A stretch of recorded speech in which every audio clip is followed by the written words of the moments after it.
Good morning, class. Good morning, ma'am. It's good to see all your smiling faces today. So, for our lesson for today, we will be stepping out of the classroom and we will be moving into a chemical industry. First things first, let's have our expectations as always in every session that we meet. Let us recite these reminders. Let's have the first one. What is it? We take responsibility. And next one, collaborate to succeed. Another one, Communicate clearly. then next, Know when yes, we know when to ask for help. And most importantly, take note. This is a safe to fail zone. Okay, so anong ibig sabihin yan? So listen, today's lesson, we will be dealing with a lot of calculations. So since this is a safe to fail zone, sa mga industries, importante na tama ang calculations, right? Yes, because any wrong calculation may cost the company millions. But now we take the big contracts. Maglaro muna tayo. Are you ready? Yes! So we have to test muna how sharp your tools are. So tingnan natin yung readiness ninyo in terms of this blueprint. Okay, paki-access ito through the given QR code or you may use the given code number. Yan na dyan. And then, work coming. So this blueprint will test yung knowledge ninyo on our previous topics in stoichiometry, particularly on molar masses and ratios. Let me check kung naalala niyo pa yung ating topic on molar ratios. Yes. Okay.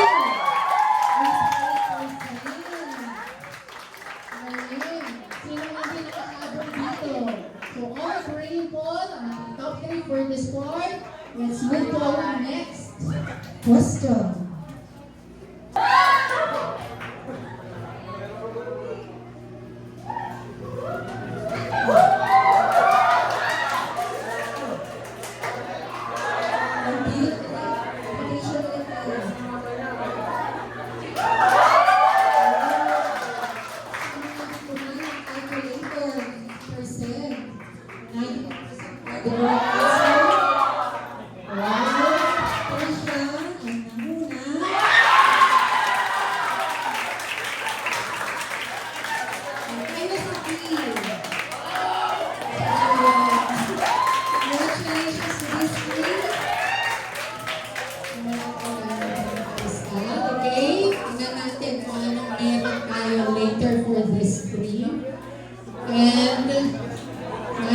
Got the correct answer. Ito yung ating leaderboard. Gusto niyo makita. Okay. So you did well on the blueprint, meaning you are now ready to be consultants. Congratulations. We can now move to the next part of this lesson. Yeah, bakit tama dapat ang count ng moles when we deal with factory productions? Alina? When nagproproduce po kasi tayo ng product sa isang company, we also have to check po yung parang effectiveness po ng isang product. And if we don't have an accurate count of moles, we might compromise quality as well as baka masobrahan po or makulangan po yung mga materials needed to produce a product. Okay. So, thank you sa mga sagot ninyo. Those are very good answers. Big sabihin yan, we really need to pose into the correct count of moles in every batch sa production when we are dealing with industries or factories. Kasi, ang maling count, that means wastage. Kaya yung sabi nila. That means inefficiency. Okay. And That is because we will be dealing with stoichiometry now, or particularly its very important portion, which is the mass-to-mass calculations. Okay. Oh, let's have our objectives of the day first. Kung meron tayong sariling OOTD, our lesson also has its own OOTD. First, we analyze the quantitative relationships and balanced chemical equations. Next, we calculate the mass of a product given the mass of a reactant using the mole-to-mole bridge. And finally, we appreciate the application of stoichiometry in local industries. That's why, again, you will be considered consultants in this particular lesson. So look at this side. Are you familiar with this? Yes. Have you been there? Have you tried to visit that particular place in Pangasinan? Where is this? Saan ito? Kung nalilinig akong tamang sagot. Sa Sual ba? Sa Dasol. Okay, Dasol, Pangasinan. Particularly, this is the Dasol Salt Farm. Okay. Nandiyan ang isang farmer with the asin. And this will be our first, itong magiging briefing natin. Here we have a particular scenario. This Dasol farm is actually run by certain farmers through a cooperative. Eh, ngayon, meron silang certain issue. They need to work on a certain production goal, kaya lang there's a particular problem sa kanilang production process. Can you read to the class the scenario? Ito tayo. Gail? The cooperative needs to neutralize a specific impurity in their brine. If they add too little of the chemical agent, the salt is impure and falls quality control. They lose the batch. If they add too much, they are wasting expensive chemicals that eat into their profit margins. There is no room for guessing. They need an exact scale calculation. Okay, so that is the scenario. Ang pinoproblema ng ating members of the cooperative is they have certain problem in the refining process. Now the question is, na pag-iisipan natin, let's brainstorm on this para may parating natin sa kanila. In business, why is a guess in raw materials considered a financial risk? Okay lang ba na mag-guess tayo? Or is it really a risk? So Jillian, can I have your ideas? Ipasa yung mic. From this successful, the outcome is uncertain, which can lead to wasted materials. Okay, so doon pa rin yung inisip niya may masasayang, wastage. So, ang pinapoint out natin dito is we always need to be accurate with our values. Because, para maiwasan ang pagkasayang, ang wastage, we're dealing with salt in your production of salt. So, possible that hindi efficient yung production natin. That means, we may be able to produce a different product at hindi yung salt na inaasahan natin. And since mali yung batch na yun, that means, itatapon natin. Okay? And we proceed with another production process. Okay? And ang pangalan nito, the most dangerous there is we might produce a different product and not the one we are expecting. Okay? And then it can be a dangerous chemical. Okay? And we always take note that precision or accuracy turns chemistry into capital. Mapasobra tayo, sayang ang magiging profit natin. Okay. So we move now. Since na-explain natin ito na maayos, then we now have our first case on this one. Are you familiar with this? So, ano yung nakikita natin dyan? Rice hulls. Sa Tagalog, ano yan?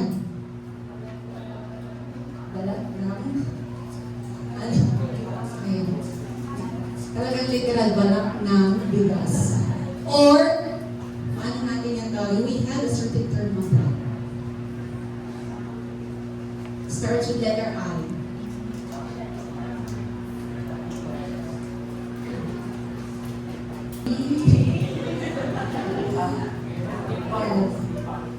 Orwell, what is it? Ipa. Okay, very good. Ipa. So, we deal with this now kasi nagkaroon ng certain problem ng Urdaneta City Mill where itong mga ipa na to or rice hulls are being burned in order to produce charcoal or certain type of energy. Pero ang problem, as this undergoes combustion or as we burn this, it produces a lot of smoke. Okay? And that is yung part na nagiging alarming. O ngayon, ang Urdaneta City Rice Mill needs to recalibrate yung kanyang filters. Kailangan natin malaman how much of the carbon dioxide that will be released here para alam natin kung ano ang size na ipapalit nating calibrated na air filter. Okay? So, this operates under this particular chemical reaction. You can read this. Anyone? So, using what we had learned last time on reading chemical reactions, who can read this? Other hands, please. Okay, Andrea. 1 mole of carbon reacts with 1 mole of oxygen, yields 1 mole of carbon. Okay, so binasa niya pati yung mga imaginary numbers na katabi ng mga symbols and formulas na yun. So 1 mole of carbon reacting with 1 mole of oxygen, producing 1 mole of carbon dioxide. And here now is the problem. We have 120 grams of carbon from our waste pile. Our goal is to determine exactly how many grams of carbon dioxide will be produced from that waste so we can calibrate our air filtration system. Okay? So, given dyan ang mass ng isa. Alin ang given na may mass? It's carbon. Correct. Okay. Now, ano ang kailangan natin kunin? Given the mass of carbon, we need to determine the grams of carbon dioxide. So we need the mass of the other substance. Okay. Or specifically, given 120 grams of carbon, we need to determine how many grams of carbon dioxide. So with this process, we need to have a blueprint. May nilagay ako sa tables nyo na certain blueprint. Did you see it? Pakitaas. Okay, so that will serve as our guide as we proceed with calculations. So, eyes on the board muna tayo. So, we have mass of A. We need to bring that to the mass of another substance. That's why ang lesson natin for today is mass to mass calculation. Okay, now, to do that, kailangan natin ng certain bridge. And those are the number of moles. Pero hindi isang step lang yan. Paghihiwalayin natin yan into the number of moles of A and the number of moles of B. Okay, so bridging that now, mass ni A will be converted to moles ni A, then moles ni B, then later on to mass ni B. And dealing with these steps, para ma-convert si mass ni A to moles ni A, we divide that with the molar mass. Okay, can you still remember how to compute for molar masses? Yes, okay. Pag moles na ang unit ni A, then let's have another number. That will come from the mole ratio. Saan manggagaling ang mole ratio na to? Saan manggagaling? Saan ang magiging basis natin? Coefficients na chemical equation. Okay, very good. Then, once moles na si B, then we're ready to convert that now into the mass of B. Again, by using now the molar mass of B. Okay. So, we actually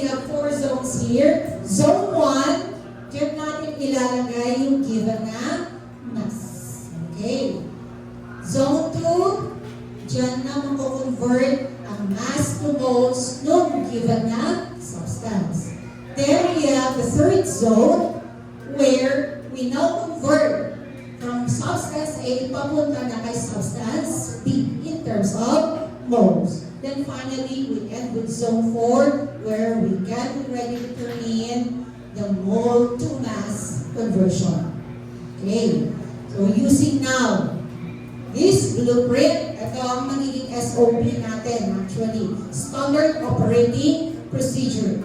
So whatever calculation we will be making, if it's mass to mass, we need to follow this flow. Wala tayong ibang gagamitin na flow. Okay, now you see that there, now mole ratio, okay, bridging now yung mole ni A to the mole of another substance B. Okay, that is now what we call the mole bridge. And that mole bridge is the mole ratio. Okay, so let's be more specific now. Using that blueprint, gamitin natin o sagutan natin yung given na problem. Okay, so how many grams of carbon dioxide given 120 grams of carbon?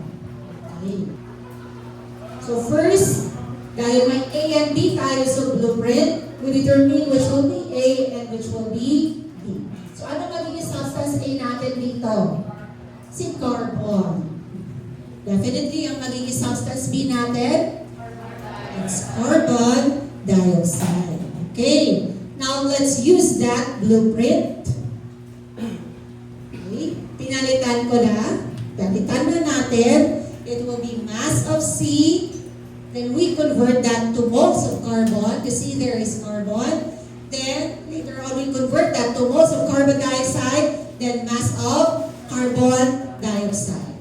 Okay. So ang mass ni carbon dioxide ay ilalagay natin sa zone 1. How much is it? 120 grams. Now we divide that with the molar mass of carbon dioxide. Okay, looking at the per unit table, we have 12.01 grams per mole. Okay. So dividing now 120 grams divided by 12.01 grams per mole, how much will be the moles of carbon? So that we can now proceed to zone 2. 120 divided by 12.01, that will be, okay, or that is 10 moles of carbon. Okay, now we need now to convert the 10 moles of carbon to the moles of carbon dioxide using now the mole ratio. Okay, so ang mole ratio natin, the unknown is to the given. So ang unknown natin, carbon dioxide, and ang given natin si carbon. From the balance equation, carbon dioxide, ilang moles? 1. What about for carbon? Okay, so that is a 1:1 ratio, or simply 1 mole of carbon dioxide over 1 mole of carbon. That will now be our multiplier. Okay, so si 10 moles will be multiplied by 1, but again be divided by 1. Okay, so we end up with the same number, 10 moles, pero hindi na ni carbon, but this is now for carbon dioxide. Okay, so alam na natin kung ilan kailangan natin for carbon dioxide, but it's not yet in grams. So we need another step so that we can proceed with zone 4. Okay, where we will now be needing the molar mass of carbon dioxide. So what's the molar mass of carbon dioxide? Okay, so follow what we have learned previously. Taking the molar mass, 1 carbon plus 2 oxygen will have 44.01 grams. Okay, nasa quiz natin yung kanina sa review in the blueprint. So times 44.01 grams per mole. Multiplying that now, 10 times 44.01 Rounding it off to the correct number, we end up with what value of carbon dioxide? What do you get there? 440. Okay, so that's 440 grams of carbon dioxide. Okay. So nakuha ninyo yung flow. So we need to start from zone 1 to zone 4. But we have to go through each of these zones. Okay. So God, meron tayong questions. Guide questions tayo. Why is it dangerous, maingay nga sa UC, why is it dangerous to move directly from zone 1 to zone 4? Bakit hindi natin pwedeng, since alam na natin yung mass ni carbon, bakit hindi natin kaya sabihin agad yung mass, bigay agad yung mass ni carbon dioxide? Anyone from the back? Sa likod, guys. Would you like to try? Why? Can we move directly from zone 1 to zone 4? Anything else, Dante? Ma'am, because different molecules has different masses. Okay. Dahil ang bawat substance and chemical reactions, since they have different identities, of course, we expect na mas magkakaiba din ang bigat ng mga yan. They have different masses. They have different molar masses. May magaan, may mabigat. So you can just say that since there are 120 grams of carbon, is you are also expecting that it has to produce 120 grams of carbon dioxide. Hindi ganon. So that's why we need to go through the different zones. Another one, we didn't use a bridge in zone 3. Ano ba yung bridge na yan ulit? Ano na yung tinatawag natin bridge? It is the mole ratio. So what would happen if the rice mill's reputation kung hindi natin dinaanan si zone 3? Take note, si zone 3 will transform the mole of the given substance to the mole of the new substance. So since we're in the rice mill, ma'am, sabi nga po our goal is to calibrate the air purifier. If we didn't use a bridge in zone 3, we might have errors in our calculations that can cause us to calibrate our air purifier wrong, which can lead to it not absorbing or it not handling the amount of smoke produced from the burning of carbon. So it can cause environmental problems and baka may pasarap po yung rice mill kasi hindi po sila sumusunod sa community standards po for environmental health. Ganun po. Okay, so sinabi nga ni Alina hanggang sa possible na mangyari. Kung gusto natin, kailangan magkaroon tayo ng tamang size ng air filter dahil possibly that rice mill is already preparing for a certain environmental compliance or investigation. So kung pumalpak yan at mali ang na-determine na size, hindi niya kaya talagang i-filter yung smoke, then it might fail and possible ipasara ang mismong rice mill. Okay, so let's see kung kaya natin talaga ang mag-calculate now. So we have again another emergency here. The factory in Urdaneta City has an acidic spill. O kanina yung burning of carbon sa rice mill. Then we now have a spill of an acid. So we calculate the exact mass of potassium hydroxide needed to neutralize it. So andyan na yung ating given chemical equation to neutralize that acid. Ano yung acid na nandito? Sulfuric acid. Anong gagamitin pang neutralize sa kanya? Okay, very good. You can read the chemical formulas. The potassium hydroxide, which is a base, will serve as a neutralizer to the acid spill. Okay, so have your own partner now. Yes, we already have our body system for the fourth quarter. So yun ang i-maintain natin. This will be a paired activity where one of you will serve as the analyst, will do the calculations, and the other serve as the auditor. At ikaw, auditor, you use the QC list para i-approve yung computation ng iyong partner. You have that on your tables. This is the QC list. Kita ninyo? Okay. So, yan ang ating QC list. Pipirma si auditor pag okay yung calculation all throughout from zone 1 to zone 4 ni analyst. So, let's have 4 minutes for this activity.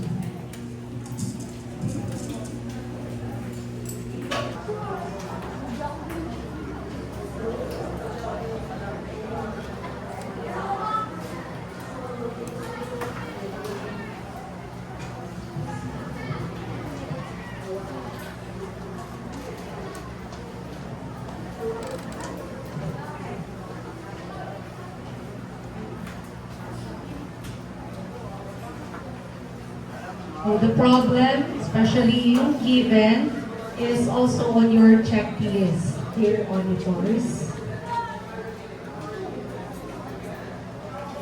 The 2 minutes and 30 seconds left.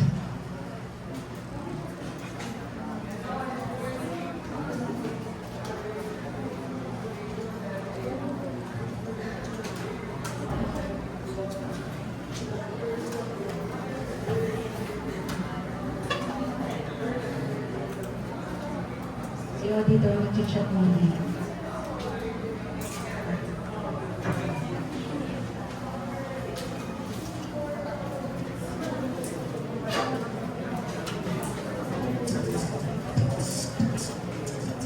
Okay, so may I have your attention please?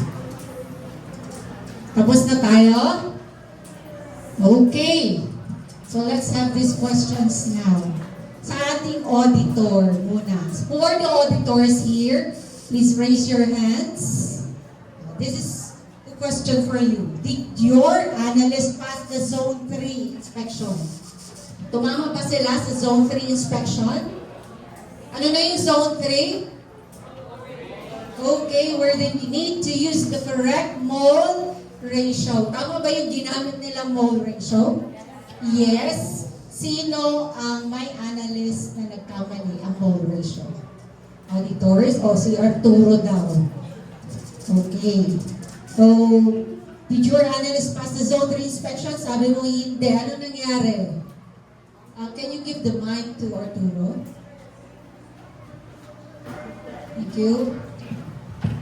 Ma'am, kinuha niya po yung whole ratio niya sa subscript po ng mga elements instead po sa coefficient. Okay. But, ano sinabi mo sa kanya? Sinabi ko po na ulitin niya po, tapos kunin niya po sa coefficient yung molar mass po para And? maging tama po yung Tumama na siya. What particular ratio din ang ginamit na niya? Potassium hydroxide to 2:1. Dalawang potassium hydroxide for every 1 mole of sulfuric acid. Tama ba din ba yung ginawa ng ibang partners dito, pairs? Yes. Okay. Now, to the, analyst. I have a question for you. Ito kasi nakita ko po yung aking pagkakamali sa sagot ko namin. Kaya po, tinignan ko po ulit yung equation and naging tama po yung sagot. Okay, so natin na lang ang tama yung sagot. Let us look at the correct answer. So how much potassium hydroxide will neutralize that spill of sulfuric acid? Ano yung nakuha natin? Did you get the same answer there? 112.2 grams of potassium hydroxide. Tama ba, Gail? Yes? Okay. So, tama. With that, I guess you are already ready to receive a contracts. So the contracts are now open for the industries. We will be now dealing with 3 different contracts here. That's why we need to form our groups. We already have our predetermined groups. May post ko na sa GC ang members ng bawat group, and they proceed to the group areas now, to your work areas. This will be group 1, 2, 3, 4, 5, and 6.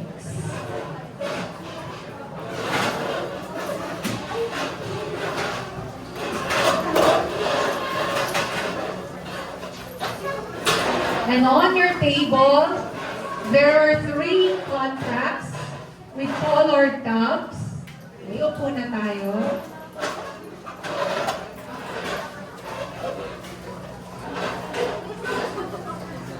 Okay, pakicheck ang inyong table.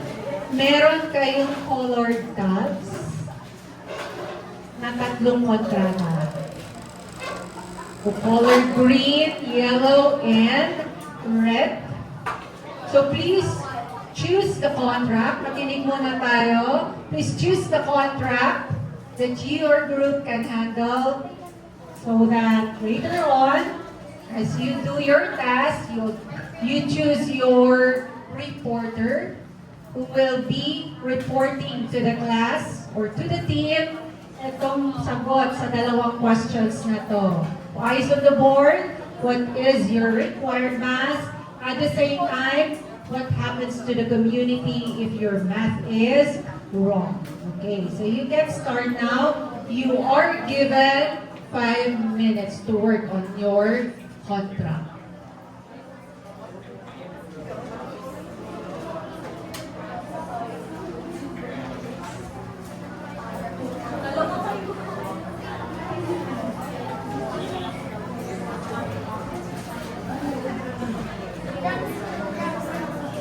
Okay, since you have enough members in each group, try to strategize so we can the deadline.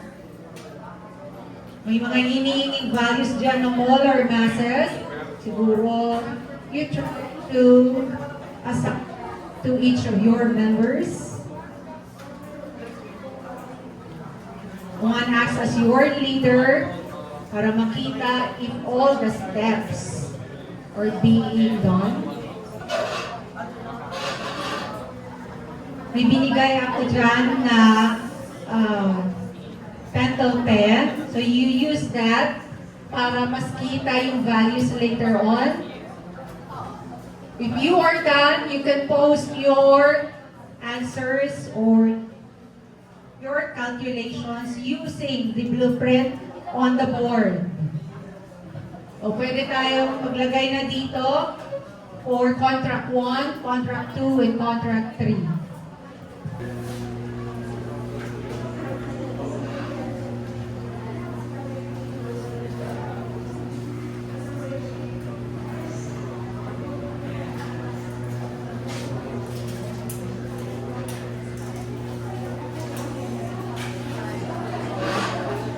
Okay, so propose na ako makakakuha ng contract number 3. Anyone else hahawak din ng contract 3 or who has chosen contract 3? The group pinili ang contract 3.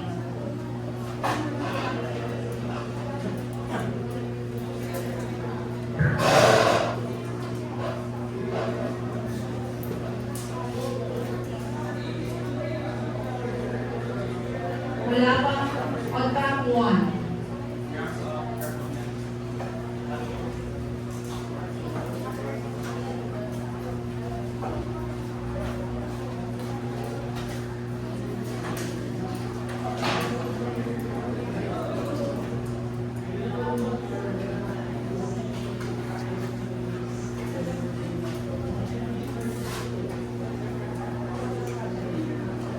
Seconds left. Huwag na tayo.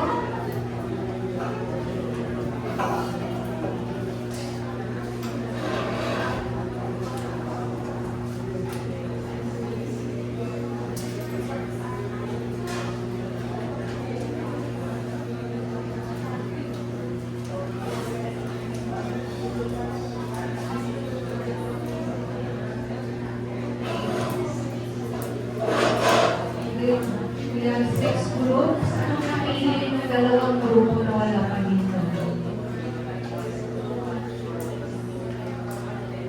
Sakto kaya na may partner ang bawat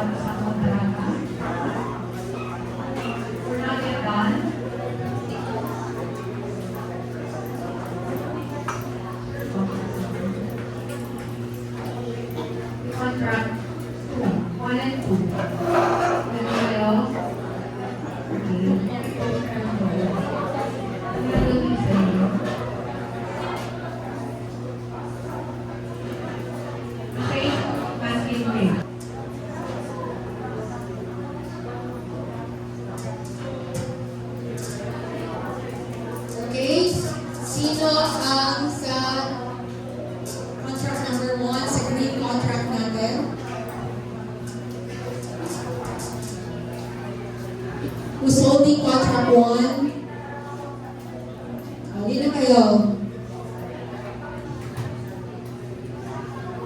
1 kayo.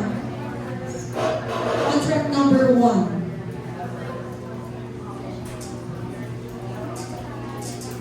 What's your required mass? Ika na dito sa tabi ng ano. Alina. So, our required mass po, we had to find the final mass of calcium oxide. And yung na-compute po namin is 112.06 grams of calcium oxide po. And the second question po, what happens to the community if your mass is wrong? So, yung industry po kasi na nakuha namin, which is yung the salt industry. So, sabi nga po, like yung example po kanina, if nagkamali po yung math namin, baka nakagawa po kami ng ibang product. And baka masayang po yung batch ng isang salt po namin, which can cause profit loss. And masasayang po yung mga materials na ginamit po namin. Okay, and pag nangyari yun, kawawa naman ang farmers na kasama sa cooperative. Okay, so let's give a hand to Aliyah and his team. We're able to determine the mass of calcium oxide that will be produced. Kay number 2 naman. Contract number 2, alina kayo. Sino nag-post nito? And another one. Okay, Gail, what's the value you were able to determine following the calculation process? Ito na lang yung report. For our, we needed to find the required mass of ammonia and we got the result of 340.6 grams. Okay, so pareho yung nakuha nilang value going through the 4 zones of our process. So this is actually focusing on the agricultural fertilizer plant. Okay. So, specifically on the production of ammonia. Okay. So what happens to the community if your math is wrong?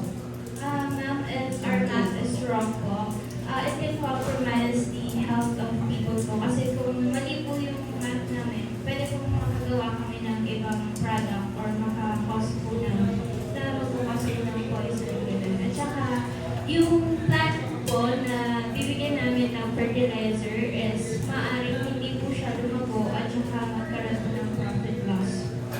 Okay, so kung mali ang calculation, kunyari kulang yung na-compute ninyo. So what will happen to the shipment? Kasi order yan, di ba? Order sila ng fertilizer sa inyo. So what happens kung hindi nyo na ibigay yung tamang amount? Sino yung kanina kasama nila na nag-report? Gail, what happens kung mali yung amount sa shipment? Maaari din po na hindi magiging precise po yung mga pag-delivery po. So, example na po sa isang batch po is iba po yung rasa niya or iba po yung ma-receive niyang product po. Okay, so magkakaproblema sa shipping ng order na fertilizers. Finally, for number 3, who worked on this? Sino ang mga contractors natin dito? Okay, Trisha, can you report to the team what you got on the 3rd contract? Gusto mo lang yung mic para marinig kayo. May baingay sa iyo. So, yung required mass po namin is yung sa potassium hydroxide. At nakuha po namin para ma-neutralize po yung sulfuric acid is 561.1 grams po. So, for number 2 po, if yung math po namin is wrong, let's say kulang po tayo sa potassium hydroxide, hindi po ma-neutralize mismo yung acid at makakontaminate niya po yung bodies of water. Kapag too much naman po yung base natin, which is yung potassium hydroxide, magkakaroon po ng and tataas po yung pH level ng water, magiging alkaline na po siya. Magiging hazardous na rin. Okay.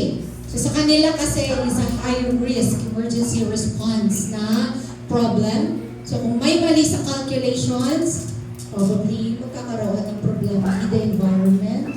Kung hindi naagapan si spill dahil kulang yung compute mo na pang-neutralize, then magkakaroon ng runoff ng acids na yan through the rivers, and also it can affect yung soil quality natin. Remember, Urdaneta City is an agricultural area. Okay, so you've seen now kung gaano ka-importante ang accuracy in mass-to-mass calculations in chemistry in different areas. Can be factories, industries, andyan ang response sa mga emergencies, and so with its application in business and also in the environment. Okay, so happy tayo with what we got. Tama yung mga sagot natin? Yes. You now know how to compute mass-to-mass calculations in stoichiometry, so that we're now ready to provide a summary to our lesson. Okay, so across the three contracts related to sa ginawa natin, soil, fertilizer, spills, what was the one bridge again that remained constant? Ano ulit yun? Can we say it in chorus now? Alam na natin lahat ito. What is it? Okay, it's the mole ratio. Then, why can't we just compare grams to grams? Ulit na naman, just to verify, why can't we compute? Nandiyan si mass to first substance, then determine na agad ang mass ng other substance or unknown substance in a given problem. Why? Andrea?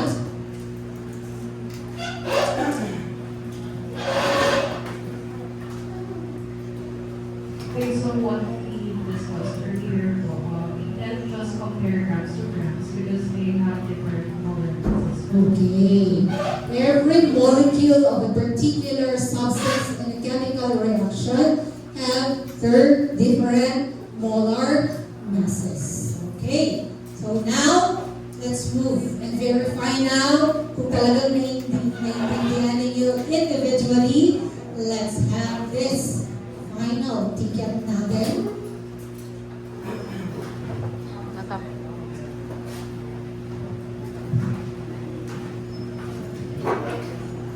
There's the QR code there. We're given 4 minutes to answer this using Mentimeter.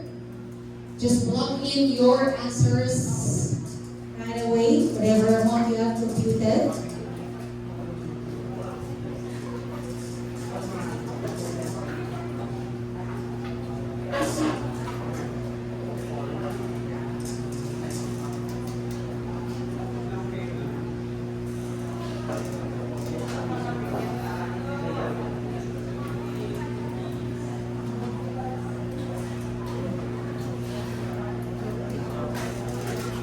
Okay, so whenever you're ready, just plug in your answers in there. So 24 grams, 24 grams. 25 are in the Mentimeter. 11 have already turned in their answers. So 26 na. 13 pa lang. Okay, maybe the others walang data na magamit. Well, let's see. Anyway, madami na ang nakatingin sa Mentimeter. Okay. Sinabit nila yung sagot in different ways, pero pare-pareho yung numbers na nakikita ko. Ano isasabit? 24, 24, 24. 24 ba talaga ang sagot? 24 grams.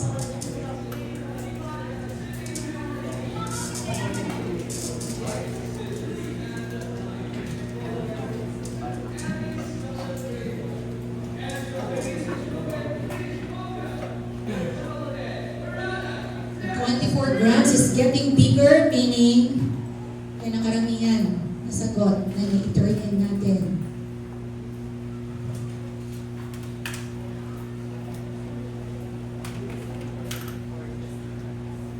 Wala bang nakakuha ng ibang sagot other than 24 grams?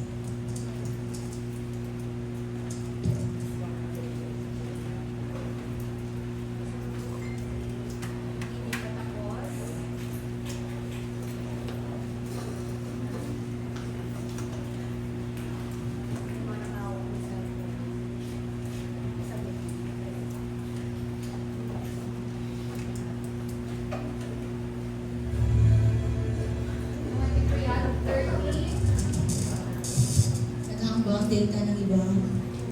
Ito.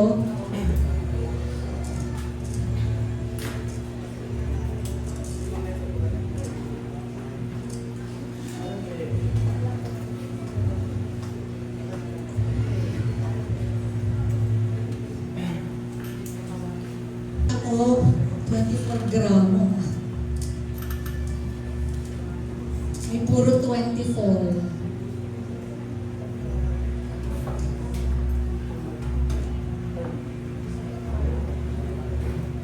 Pagkita ko dito, you really learned your math, yung rules natin. Since the given is in two significant figures, you are also turning in your answers in two significant figures.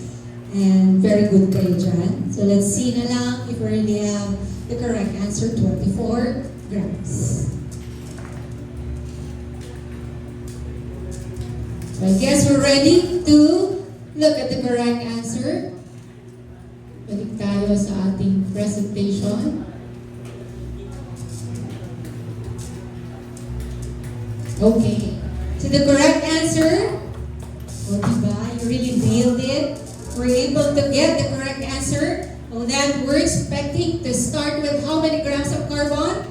24 grams. Okay. Patunayan na naiintindihan ninyo ang ating lesson. Which leads us now to your assignment. O capture na lang yung QR code na yan where you can see your assignment.